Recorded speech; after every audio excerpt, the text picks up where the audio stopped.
Yeah, Easter Sunday is always one of those days where I wake up almost giddy and excited just because, well, it's probably the most important day of the year. And perhaps we don't necessarily feel like it is, but for those who, well, I think many of us here today, we recognize this is where it all changed. But the story of Easter, it doesn't begin, or I always view it as beginning in John chapter 11 with an accusation. Right? Jesus' friend Lazarus has died. He goes to see the family, to see Lazarus, and immediately as he steps foot on the scene, he hears these words: "If you had been here, my brother would not have died." First said by Martha, and then a little bit later by Mary, the exact same words kind of suggest that the two were lamenting together and sharing their grief and their perhaps their frustration about Jesus. Lazarus was sick. And where was Jesus? We sent word for him, and he's not there. It's hard to know exactly how to take these words, but it's hard to take them neutrally, just a matter of fact of, well, if he was here, he wouldn't have died.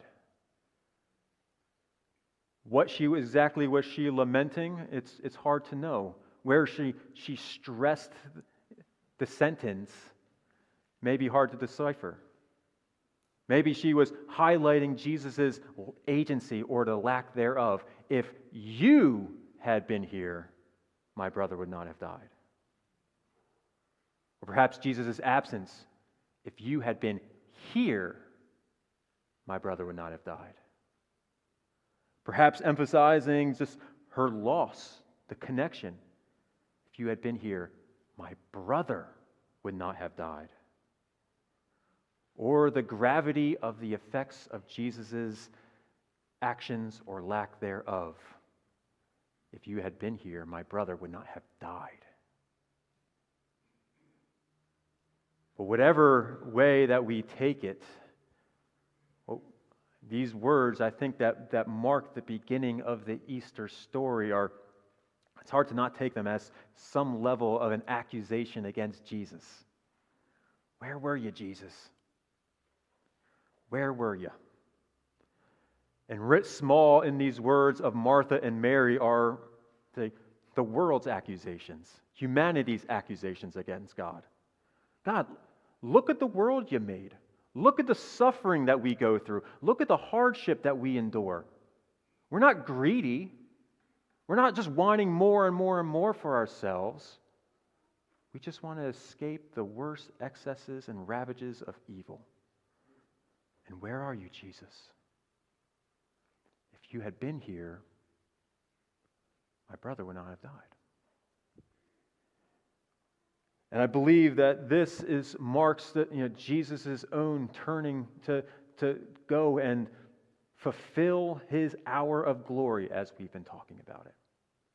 To move forward from where he was in his life and ministry to moving towards Jerusalem to give his life. Over the past few weeks during our Lenten series, we've been talking at length about the cost of following the Lord. That at times that the Lord calls us to follow in sacrificial and difficult ways. Right? If anyone would come after me, let him deny himself, pick up his cross, and follow me. We've been talking about even some of our disappointments, that God isn't fulfilling the things that we want from him, that we expect from him, that we hope from him, that he's plowing his own course, and he says, hey, follow me. But here at Easter, we take a turn. We see the fullness of this story as we see revealed to us the kind of God who calls us to follow. And we see he's not a miserly God looking to extract as much from those foolish followers as he can. He's not a distant or aloof God who's remaining in an appropriate chasm between himself and these people that he calls followers. No, God has drawn near to us in the Son. And he calls us, he invites us into the fullness of life. This morning, as we woke up on this Easter Sunday morning, we celebrate an event that happened 2,000 years ago. But this event it's not just a pretty awesome thing, though it was. It was the dawning of a new reality. And while we've been in this reality for 2,000 years, I think we are tempted to forget the majesty of the moment. The glorious reality shift of what happened exactly on that day 2,000 years ago, the reality of what life was like living as a human 2,000 years ago versus now that Jesus has been raised. Because what we see on Easter Sunday morning is Jesus' answer to the accusation. While we, like Mary and Martha, ask him, well, where were you, Jesus? Jesus answers in this Holy Weekend. Now, if you would, turn your Bibles to John chapter 20. If you don't have a Bible and you'd like to read along in your red pew Bible, it's going to be on page 1106. And we're going to read the account of that first, or a portion of the account of that first Easter Sunday morning. And we're seeing how the Lord answers the deepest longings of the human heart. So read with me starting at verse 1.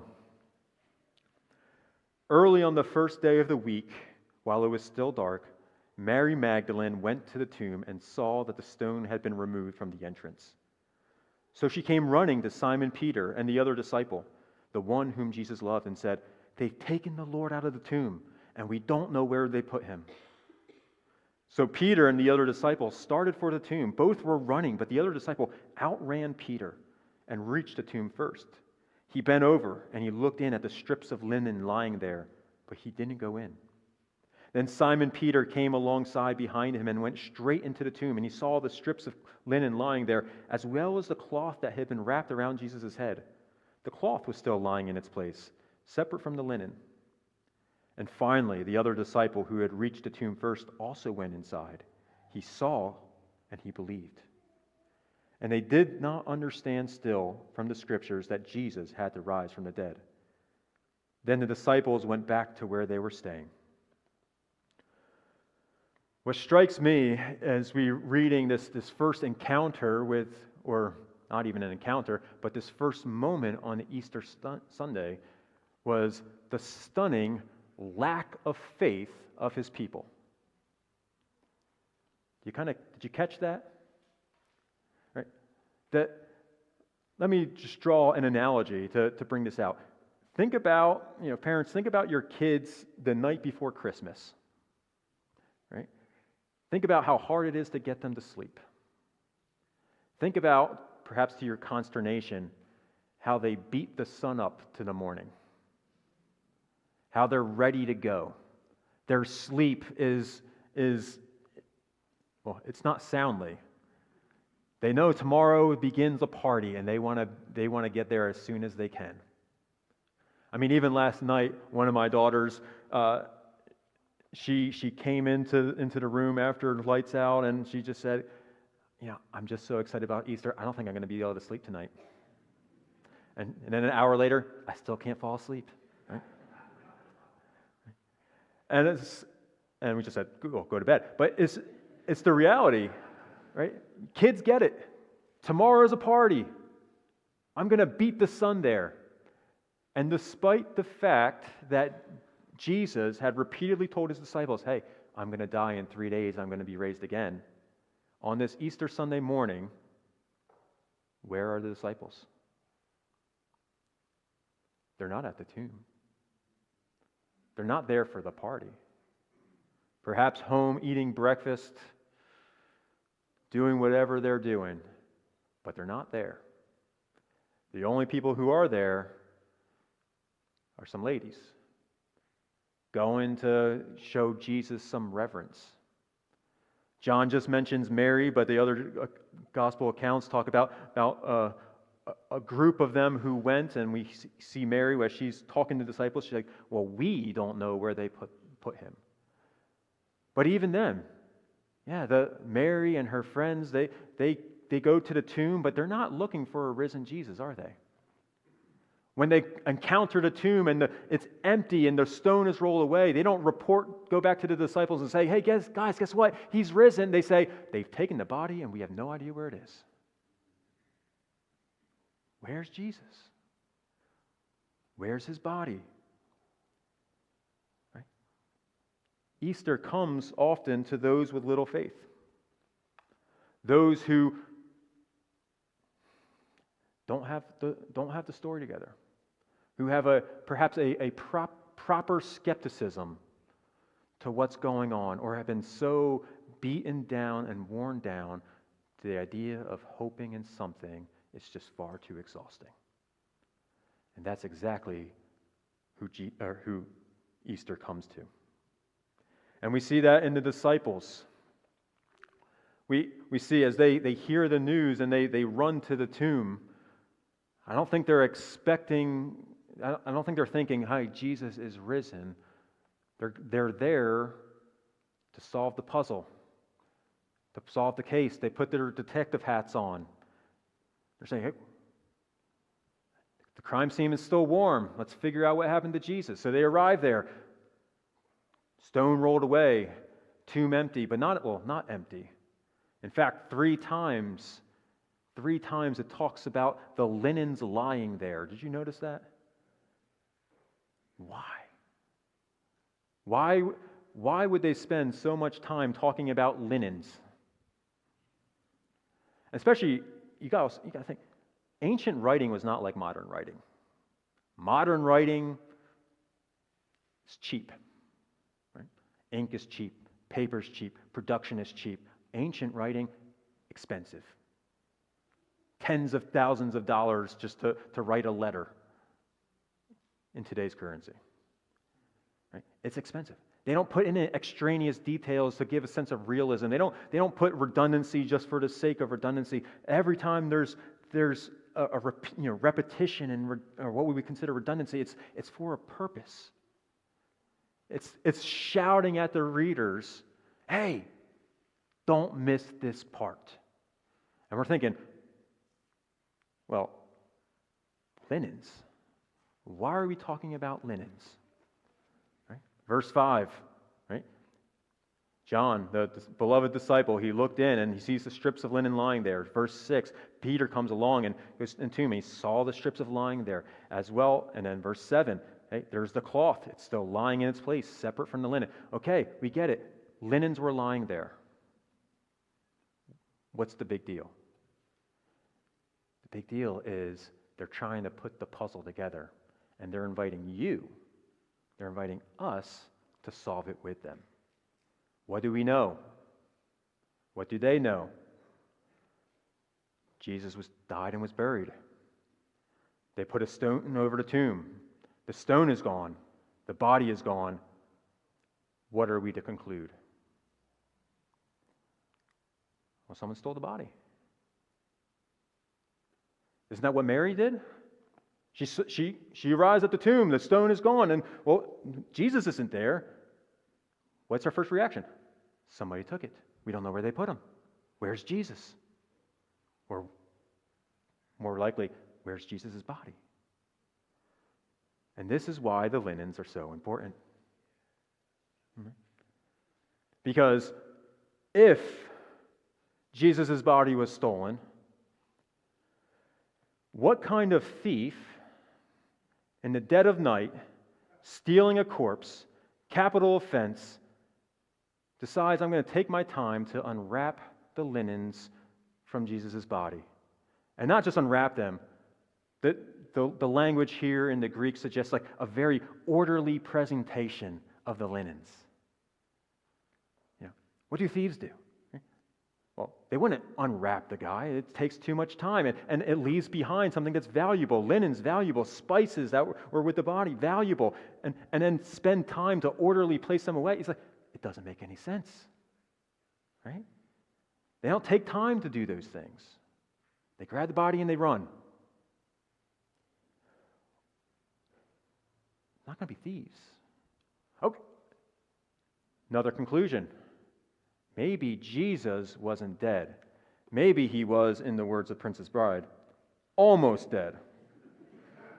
Maybe he wanted to go see Miracle Max, and his almost dead body be brought back to life so he can go and, save the princess.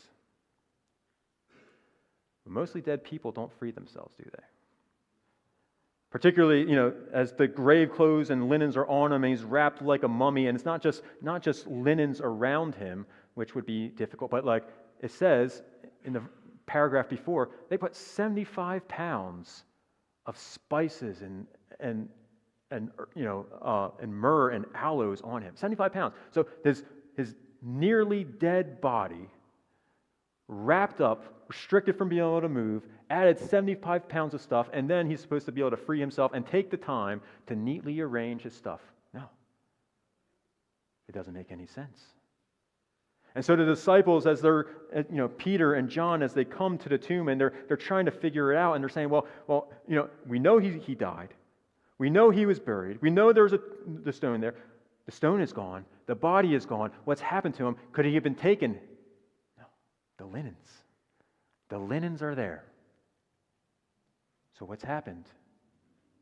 Well, what we see for John, as he talks about his own experience, and he says, the other disciple, he reached the tomb first. He went inside. He saw and he believed.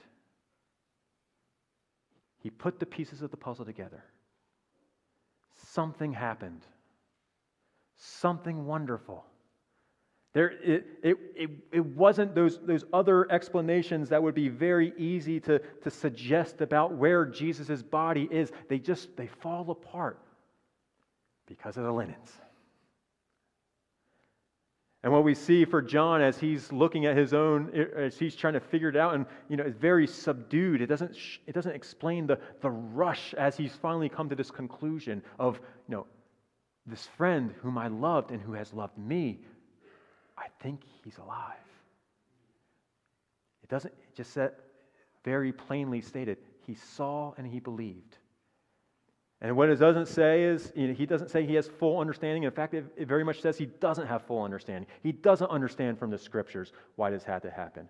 He doesn't understand what's going on. He doesn't understand the explanations as to what God is doing or what God has done. But he saw enough to believe.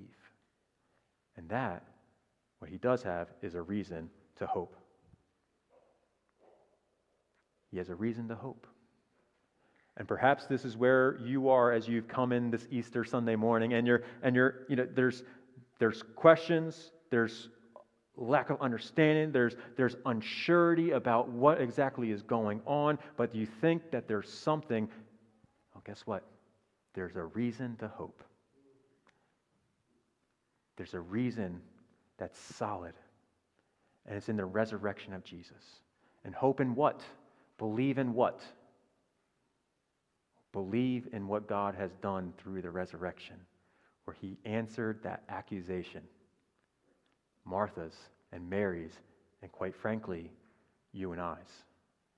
Jesus, if you had been here,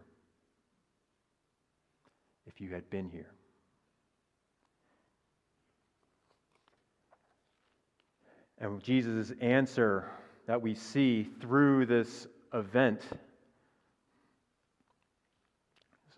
while we say, if you had been here, he says, well, he's been there.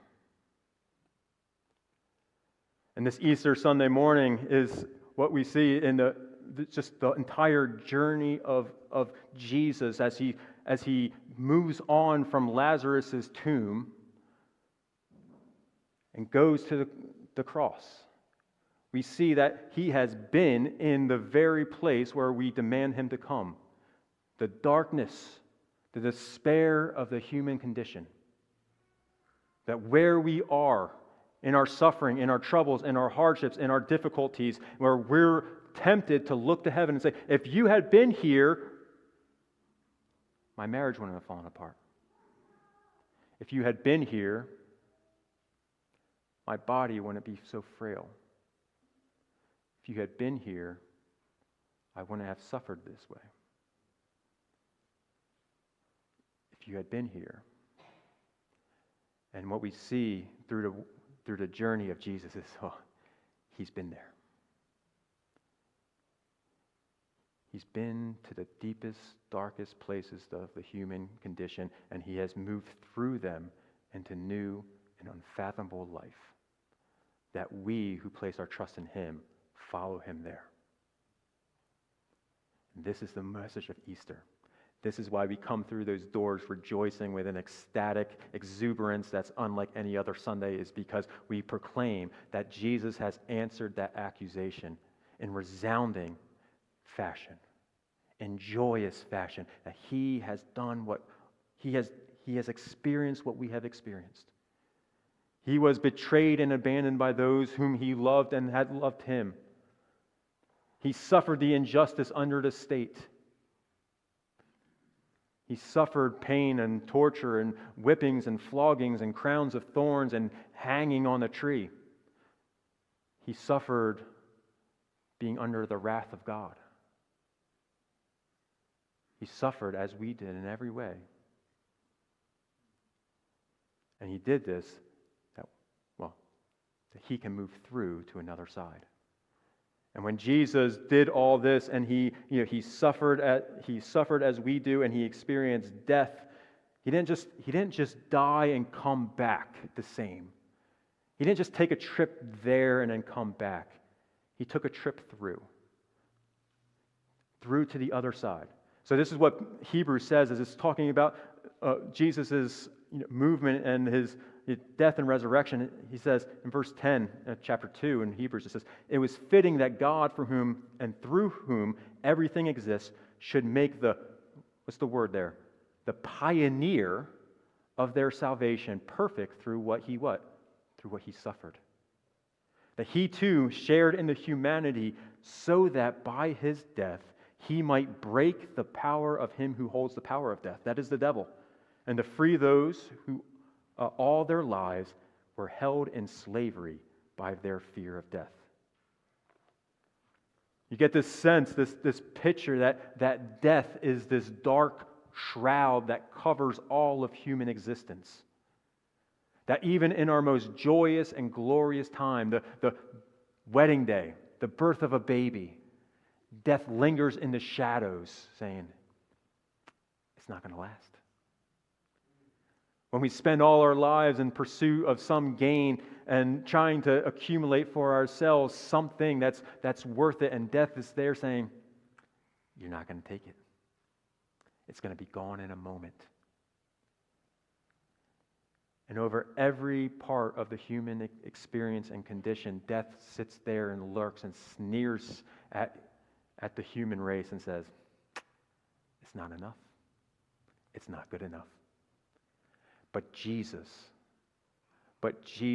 he marches through death to the other side, not coming back the same, but what the scriptures say is, he dies in what's imperishable and becomes imperishable.